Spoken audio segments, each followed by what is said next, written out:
Hello, my name is John Sanders, and I've written a number of books on a variety of theological topics. And a fairly common reaction has been by some pastors to my books. They don't like that I've written a variety of views of what Christians hold on topics.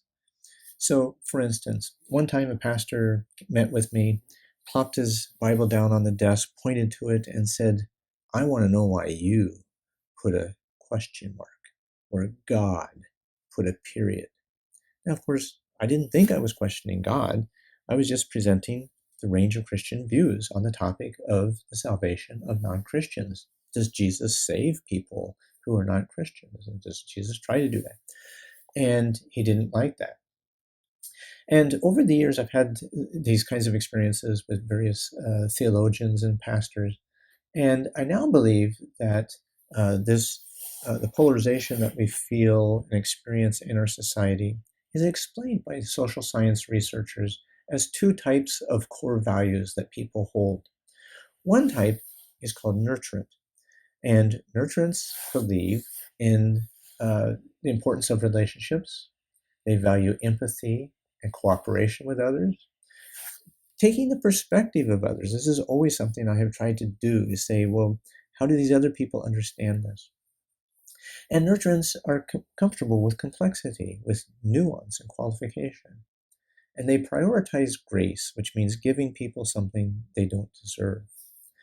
Authoritatives, their core values are obedience to the rules, individual responsibility, and holding the correct view on a topic, what social scientists call cognitive closure. They have to be certain that they're correct. They prioritize giving people what they deserve. That is, if you follow the rules, then you deserve a reward. And if you break the rules, you deserve punishment. The research that social scientists have done shows that these two types of people, nurturants and authoritatives, correlate to the types of vehicle you drive, the TV shows you watch, and the beer you drink. More significantly, it correlates to what you will think about and how you will vote about healthcare, income inequality, immigration, and other topics. What I discovered was that these same two value sets, nurturants and authoritatives, also help explain the polarization we feel in the church about a number of theological issues and issues such as the acceptance of LGBTQ people in our churches, atonement, hell, the nature of the Bible, how we interpret the Bible, and other topics. So I wrote a little book called Embracing Prodigals, Overcoming Authoritative Religion by Embodying Jesus Nurturing Grace. This short little book is written for average people. It's not written to nerdy scholars, and it seeks to accomplish two tasks. The first is just so that the two types of people, authoritatives and nurturants, better understand one another. What makes you tick? What motivates you to come to these theological positions? And secondly, to argue that the nurturant way of life is better.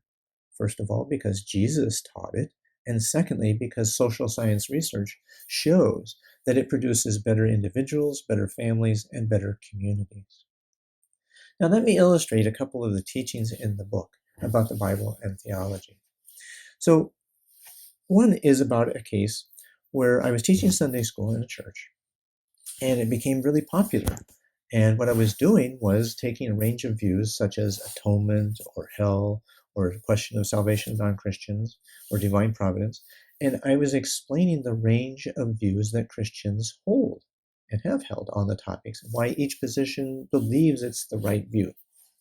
And then the people in the class loved it and started growing and growing until we had to have this huge room in the church to hold it.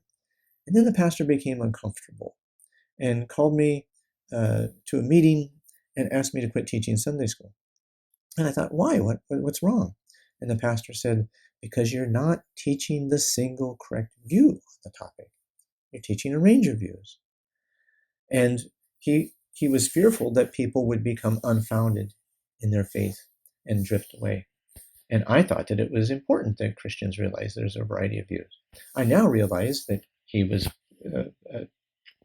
following an authoritative way, and I was following the nurturant way.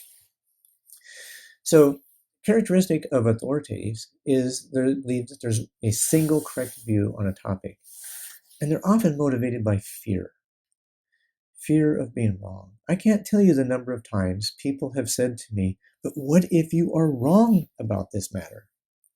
Like, well, what if I'm wrong about my view of communion or the Eucharist or the unevangelized? Is God going to send me to hell because of that? And they think, yeah, that's the kind of thing God would do. But nurturants believe that there's usually a range of views that are acceptable in Christianity on a topic. Now, there's also views that are unacceptable, but usually there's not just a single correct view. And so it's fascinating that we have these multi-views books that are produced.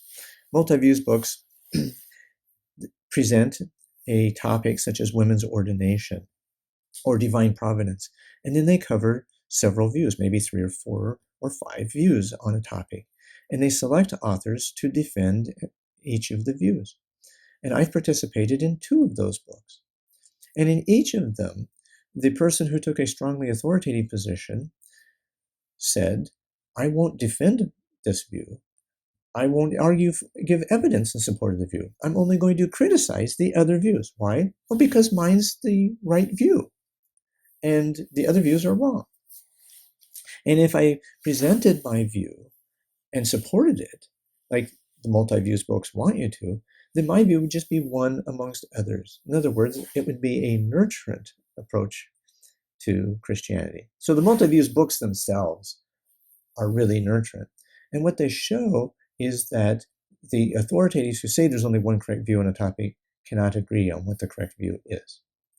Now, another way I show this in the book is I have a whole chapter on the Bible, how it's interpreted, and in particular, whether Christians can ever set aside biblical teaching on the matter.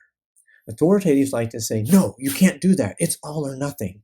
You can't, quote, pick and choose what to believe and what to follow from the Bible. What I show in the book is that even fundamentalist Christians pick and choose. They don't follow everything in the Bible. They always have ways of setting aside biblical teaching on a topic. So, for example, let me give you a couple of ways this is done.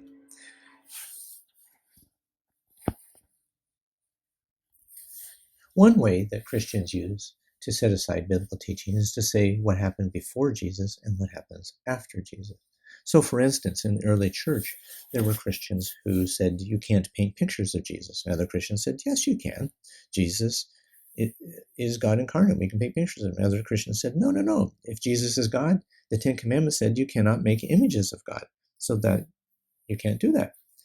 So eventually the church decided that you could, because after Jesus changed some of the commandments before Jesus had come. Another way Christians have used to set aside biblical teaching is to say, oh, those were cultural texts, and they're temporary, they're not for us today. So for instance, 1 Timothy 2:9 instructs Christian women not to wear to church braided hair, gold, pearls, or expensive clothes. Now, obviously, there are many Christian women in America who do that and feel no shame in doing so. Other Christians have tattoos on them, despite the fact that Leviticus 19:28 says no tattoos. So how do they get around this? They say, well, that was cultural. It was for those time periods, but it's not for Christians today.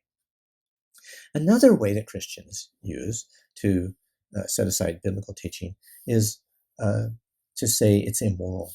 So, for instance, even though there's no specific injunction against slavery, and in fact, there's only things about treat slaves kindly in the Bible, nothing says slavery is forbidden.